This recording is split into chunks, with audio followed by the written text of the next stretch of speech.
திமுக கூட்டணியை விட்டு வெளியேறுவதற்கான எல்லா வேலைகளையும் செய்து கொண்டிருக்கிறது காங்கிரஸ். திமுக என்ன முடிவெடுக்க போகிறது? ஒரு 4 கண்டிஷன்களை போட்டிருக்கிறார்கள். காங்கிரஸுக்குள்ளேயே இப்போது அந்த மின்னஞ்சல் இமெயில் என்பது பரவுகிறது. என்ன 4 கண்டிஷனை திமுக வைக்க போறாங்க? இந்த 4ல் ஒன்றை கூட செஞ்சு தர முடியாதுங்கிற நிலைக்கு இப்போவே திமுக இருக்கிறது அப்படிங்கிறதையும் வெளிப்படையாக பார்க்க வேண்டியிருக்கிறது. காங்கிரஸ் என்ன முடிவெடுக்க போகிறது? இந்த பக்கம் தாவேகாவோடு போவதாக இவங்க சொல்லிக்கிட்டு இருக்காங்களே, தாவேகா ஏற்றுக்குமா? இப்படியான பல கேள்விகள் இருக்கிறது. தமிழ்நாட்டில் என்ன நடக்க போகிறது? திமுக கூட்டணி அது மதச்சார்பற்ற முற்போக்கு கூட்டணியாக இருக்க போகிறதா, இந்தியா கூட்டணியாக இருக்க போகிறதா? விரிவாக அலசுகிறது இந்த செய்தி தொகுப்பு. காங்கிரஸ் மிக பெரும் விமர்சனங்களை, இன்னொரு எதிர் தாக்குதலையே நிகழ்த்திருக்கு அப்படின்னு சொல்லலாம் திமுக மீது. மாணிக்கம் தாக்கூர் பல்வேறு விஷயங்களை மிக இதுக்கு முன்னால பேசினதை விட ஒளிவு முறைவாக இல்லாம எல்லாத்தையும் நேரடியாகவே அட்டாக் பண்றாரு. செதற தேங்காய் போட்டிருக்காங்க. செதறியது அவருடைய உள்ள குமுறலா இல்ல இந்த கூட்டணியா அப்படிங்கிறது நமக்கு அதிகாரப்பூர்வமா தெரியணும். 4 விஷயங்களை சொல்லியிருக்காங்க. இந்த 4 அப்படிங்கிறது இந்த நேரத்துல இமெயிலாக, அதாவது அங்கே கட்சிக்குள்ளேயே பரவக்கூடியது. நம்ம என்ன கேட்க போகிறோம், என்ன ஏது, கூடுதலாக என்ன ஏதும் நீங்கள் சொல்கிறீங்களா அப்படிங்கிற மாதிரியான இன்புட்ஸாக கட்சியினுடைய நாடாளுமன்ற உறுப்பினர்கள், மூத்த தலைவர்கள், பல மாநில பொறுப்பாளர்கள், இப்படி எல்லாம் இருக்கிறவங்க சட்டமன்ற உறுப்பினர்கள் வரைக்கும் இது பரவுது. முதல் விஷயம், ஆட்சியில் பங்கு. 3 கேபினெட் மினிஸ்டர், அதில் ஒருவர் பிற்படுத்தப்பட்டோர், இன்னொருவர் பட்டியல் சமூகத்தை சேர்ந்தவராக இருக்கணும் அல்லது பழங்குடியினராக இருக்கணும், 3வது ஒருவர் பார்த்தீங்கன்னா சிறுபான்மை சமூகத்தை சேர்ந்தவராக இருக்கணும் அப்படின்லாம் இப்பயே யார் யாருங்கிற வரைக்கும் இப்போ எடுத்துட்டாங்க லிஸ்ட்டு. அதில் யார் யாருங்கிறதையும் இப்போ அவங்க சொன்னாங்கன்னா சரியாக இருக்கும். அடுத்து 2வது கூடுதலான சட்டமன்ற தொகுதிகள். அவங்க 70ங்கிறதுல ஆரம்பித்து 40 வரைக்கும் கொடுத்தா வாங்கிக்கலாங்கிற நிலையில் இருக்கிறாங்க. அது அவங்களுடைய கூடுதல் சட்டமன்ற தொகுதி. 3வது வாரியங்கள் தொடங்கி கூட்டுறவு சங்கம் வரை எங்களுக்கு பங்கு வேண்டும். இவ்வளவு சதவீத பதவிகளை ஒதுக்கீட்டுக்குள்ள வரணும் அப்படிங்கிற இடம் வருது. 4வதாக கேட்கக்கூடியது உள்ளாட்சி இருக்கக்கூடிய இடஒதுக்கீடு. அங்கே எங்களுக்கு 30% வரைக்கும் வேணும் அப்படின்லாம் கேட்குறாங்க. இந்த உள்ளாட்சிலாம் எல்லா ஸ்டேட்லேயுமே என்ன கூட்டணியாக இருந்தாலும் எல்லாம் தனித்தனியாக நிற்கணும்னு கடைசி நேரத்தில் போயிடும். ஏன்னா எல்லாராலையும் எம்எல்ஏ ஆக முடியாது, எல்லாராலையும் எம்பி ஆக முடியாது. அவங்க ஊரில் வேலை செய்கிறவனுக்கு இருக்கக்கூடிய ஒரே வாய்ப்பு இந்த வார்டு மெம்பரு, கவுன்சிலர் பதவி. அந்த தாண்டி போனால் அங்கே முடிஞ்சால் முனிசிபல் சேர்மனாவோ இல்லை துணை சேர்மனாவோ நகர சேர்மனாக வர்றதுங்கிறது தான் அங்கே இருக்கக்கூடிய வாய்ப்பு. கட்சி கிரவுண்டில் வளர்றதுங்கிறதே அந்த நிலைக்கு தான் இருக்கு. ஊராட்சி மன்ற தலைவரோ ஏதோ அப்படின்னு அங்கே லோக்கல் பாடியில் தான் இருக்குது. நீங்கள் இங்கே ஸ்டாலினில் தொடங்கி கூட்டணி கட்சிகள் இந்த முறையே கூட கொடுத்த சீட்டுகளில் அவங்க போட்டி வேட்பாளர் போட்டு நின்று ஜெயிச்சதெல்லாம் பார்த்தோம். அதிமுக பாஜக கூட்டணி பிளவுபட்டதே முதல்ல அதுதான். 2021க்கு பிறகு அவங்க ஏறத்தாழ 15% வரைக்கும் என்னமோ கேட்டாங்க. 15லேருந்து அது 20 வரைக்கும் போச்சுன்னு சொல்லப்பட்டது. அப்படி கேட்டதுனால தான் எடப்பாடி அவர்கள் இல்லை நீங்கள் தனியாக போயிருங்கன்னு அவங்க தனியாக நின்னது.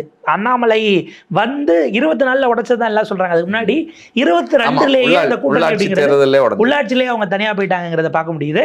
அப்போ அந்த விஷயம் இன்றைக்கு ஆளுங்கட்சியாக இருந்து கொண்டு சிவசேனாவும் இந்த பக்கம் தேசியவாத காங்கிரஸும் இந்த பக்கம் பிஜேபியும் தனித்தனியாக நிற்கக்கூடியதான் நம்ம மகாராஷ்டிராவில் பார்த்தோம். அது எல்லா இடங்களிலுமே அந்த இடத்துல உள்ளாட்சி இடங்கள்ல அந்த காம்ப்ரமைஸ் கொள்ள வர்றதுங்கிறது ரொம்ப சிக்கலுக்குரியது. அப்படி பிரித்து போட்டாலும் கட்சி சொல்லக்கூடியதை கேட்பாங்களாங்கிற ஒரு கேள்வி இருக்கு இல்லையா? ஏன்னா லோக்கல் செல்வாக்கு எனக்கு இருக்க, என் வார்டில் நான் தான் ராஜாங்கிற அந்த நிலையில் இருக்கக்கூடிய பலரும் இருக்கிறாங்க. அவன் நிப்பாட்டினா நிற்கக்கூடாதுன்னு சொல்ல மாட்டாங்க. ஜெயிச்சு வந்தால் திரும்ப அவனை ஏற்றுப்பாங்க. அதுதான் கட்சிகளுடைய பண்பாக இருக்கும். இப்போ இது 4 ஆட்சியில் பங்கு, கூடுதல் சட்டமன்ற இடம், இதுலையே மாநிலங்களவை விட்டாங்கன்னு தெரில. தமிழ்நாட்டில் மொத்தம் 6 இருக்கு. அதில் 50% 3 மாநிலங்களவை கொடுங்கன்னு கூட கேட்டிருந்துருக்கலாம். வாரிய தலைவர் பதவியிலிருந்து உங்களுக்கு கூட்டுறவு சங்க தேர்தல், அதிலிருந்து இது வரைக்கும் அப்படிங்கிற வரைக்கும் எல்லாத்தையும் இவங்க கேட்டுட்டாங்க. எதெல்லாம் திமுக கொடுக்காது என்று தெளிவாக தெரியுமோ அது அத்தனையும் உறுதியாக கொடுக்கணும். இல்லை ஒன்று, இதெல்லாம் வாங்குறதுக்கான தகுதி முதல்ல காங்கிரஸுக்கு இருக்கா? இல்ல செல்வாக்கு அவர்களுக்கு இருக்கு. அவங்களுக்கு அந்த விருப்பம் வர்றதுல தப்பு இல்லை. ஏன்னா எல்லா கட்சிகளும் சேர்ந்து தானே நீங்க கூட்டணியாக வருகிறீர்கள் அப்படிங்கிறதெல்லாம் நியாயமான லாஜிக் தான். ஆனா இந்த விருப்பத்தை அல்லது இதை வாங்குவதற்கு அப்படிங்கிறதுக்கு இப்போ நீங்க பொதுவெளியில் இப்படி போட்டு உடைப்பதன் மூலமாக உங்களுக்கு கிடைச்சிருமாங்கிற கேள்வி இருக்கு. வலியுறுத்துறதுக்கு ஒவ்வொரு கட்சிக்கும் நாங்கள் வளர்ந்துருக்கோம்னு சொல்றதுக்கு அவங்க அதை கிளைம் பண்றதுக்கு உரிமை இருக்கு. ஆனா இந்த 4.5 ஆண்டுகள் திமுக அரசு இருக்கிறது. நீங்க பிஜேபி எதிர்த்து எங்க நடத்தின போராட்டங்கள் என்னன்னு சொல்லுங்களேன், அதை தெரிஞ்சுப்போம் அப்படின்னுட்டு.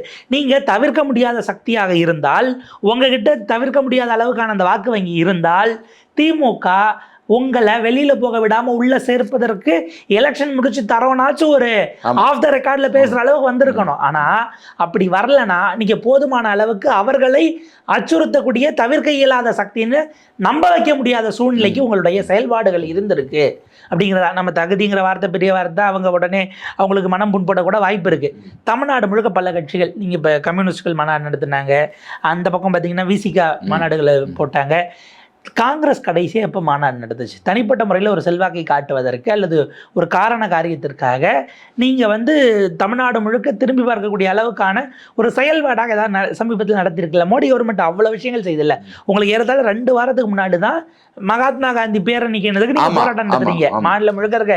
ஏன்னா அவ்வளவு கோஷ்டிகளை உள்ள கூப்பிட்டு ஒரு மேடையில் ஏற்றுறதுக்கே உங்களுக்கு ஒரு மாதத்தை தாண்டி இவ்வளவு நாள் தேவைப்பட்டிருக்கு. போன நாடாளுமன்ற அது மழைக்கால கூட்டத்தொடர் அல்லது குளிர்கால கூட்டத்தொடரில் பண்ணதுக்கு பட்ஜெட் செஷனில் தான் நீங்கள் போராட்டமே நடத்துறீங்கன்னா இந்த அளவுக்கு ஒருங்கிணைப்பு இருக்கிறதுங்கிற கேள்வி இருக்குது. இது நான் ஒரு குற்றச்சாட்டாகவே வைக்கிறேன். அது ஆனார்லேயே இருக்கட்டும், ஒன்றும் பிரச்சனை இல்லை. காங்கிரஸுக்கு என்று டிஎன்சிசிக்குன்னு ஒரு அதிகாரப்பூர்வ யூடியூப் சேனல் இருக்கு. அந்த சேனல்ல கடந்த 5 மாதங்களில் 7 வீடியோக்கள் போடப்பட்டிருக்கிறது.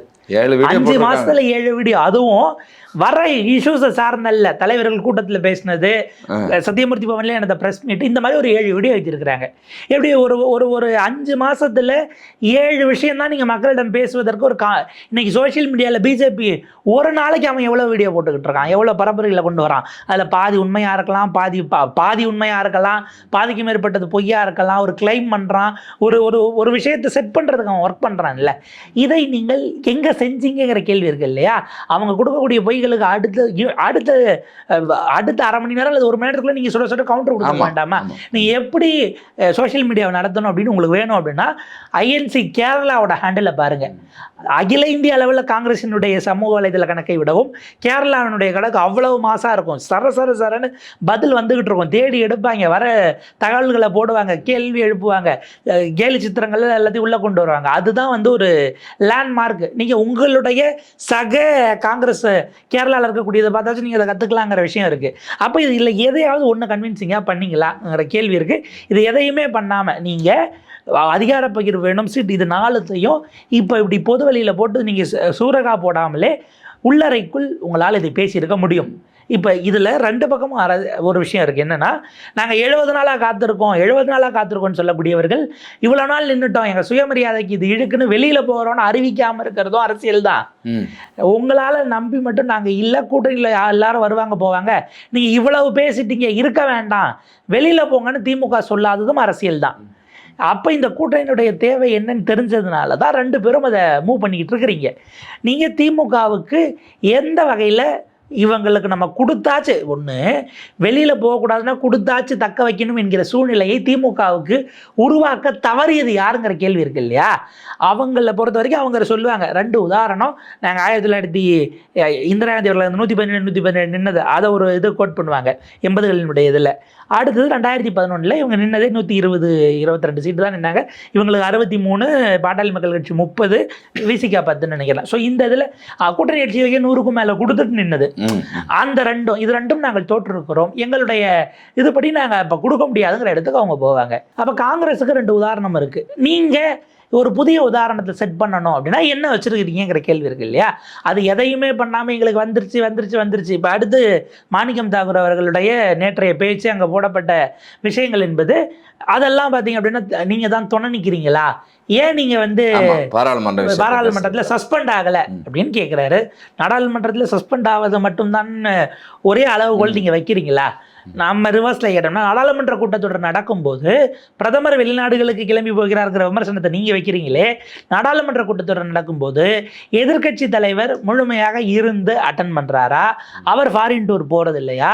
பீகாரில் எலெக்ஷனுடைய கடைசி லெக் பிரச்சாரம் நடக்கும்போது அவர் வெளிநாடு கிளம்பி போகலையா?